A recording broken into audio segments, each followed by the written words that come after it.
Jalen from Greenville, South Carolina said, is it just a fact that the sport has left Dabo and Clemson behind? Or should we keep up the charade, his words, not mine, that Clemson is still up there because they won a down conference this year, then got smoked by Texas? I've been careful on this, Jalen. Okay, I've been very careful to not just throw a ticker tape parade because Clemson won the ACC. Because you're right, it was kind of a mirage this year. They went from 8-4 last year to 9-3 this year. The regular season wasn't anything to write home about. They could not scale their performance level. They got blown out by Georgia. They got handled by Louisville. They got beat at home by South Carolina.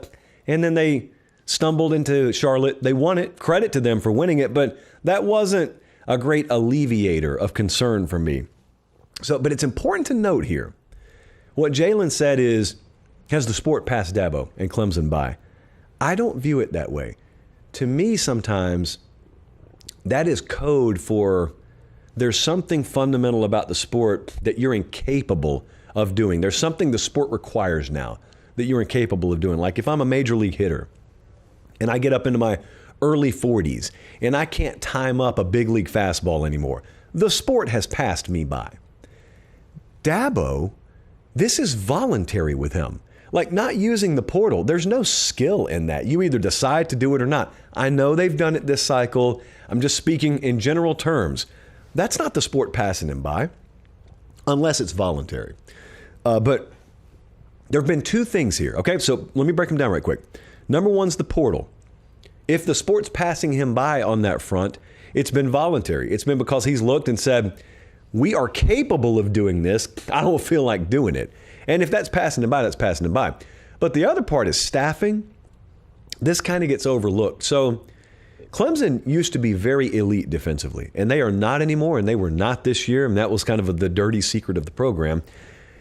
And it kind of goes back to 2021. After that season, Brent Venables goes on. He's going to Oklahoma. It's a big piece that was leaving Clemson. And there was a lot of talk around the program about whether they were going to conduct a national search. Because this is Clemson, man. That's a very in-demand job. They could get a lot of attention from across the country, the top defensive minds. So Dabo starts talking. And he starts talking about how I may want to just promote from within and not even do a national search, which is what they ended up doing. I'm about to play you some sound in a second. This is what they ended up doing. I had a problem with it at the time.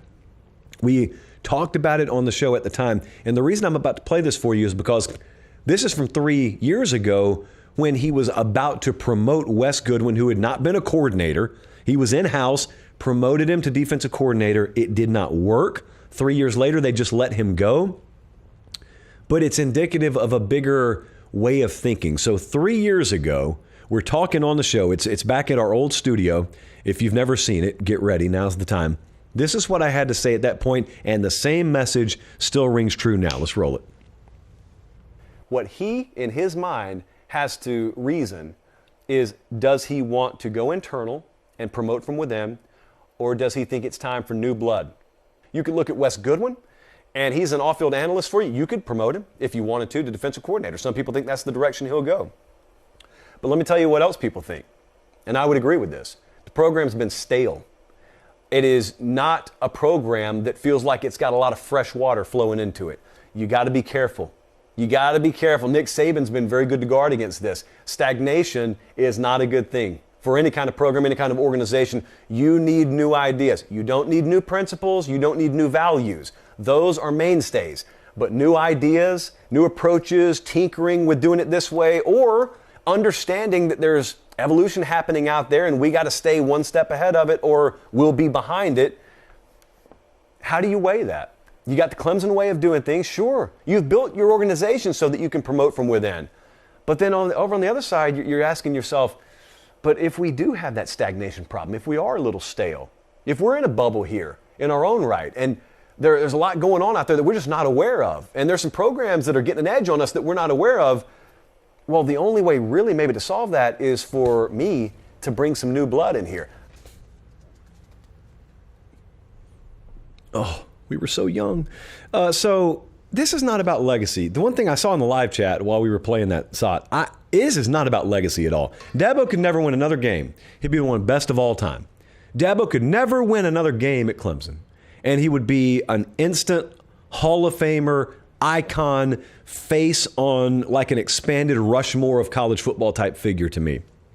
I say expanded because I don't believe we should just have 4 faces on college football's Rushmore, so I'm going like 10 deep. I'm putting Dabo's face on there if he never wins another game. Strictly about the future. All we're talking about here is the future. That dude has done everything you need to be a legend 10 times over. But I am fascinated, as I have been for a few years now, at whether there is a stubbornness and there is an imprisonment based on the idea that we're using the same formula that won us those titles back in the 20-teens. And I just wonder if the formula doesn't work as much anymore because, like we were talking about with Kirby and Georgia, the sport never sits still. And that means the blueprint that may work in 2016 may not work so well in 2024 and beyond. Now, they're using the portal a little bit more this cycle. And since the Wes Goodwin promotion, he did go outside a couple of cycles ago to hire Garrett Riley. So there are positive signs there, just maybe need to be a few more of them.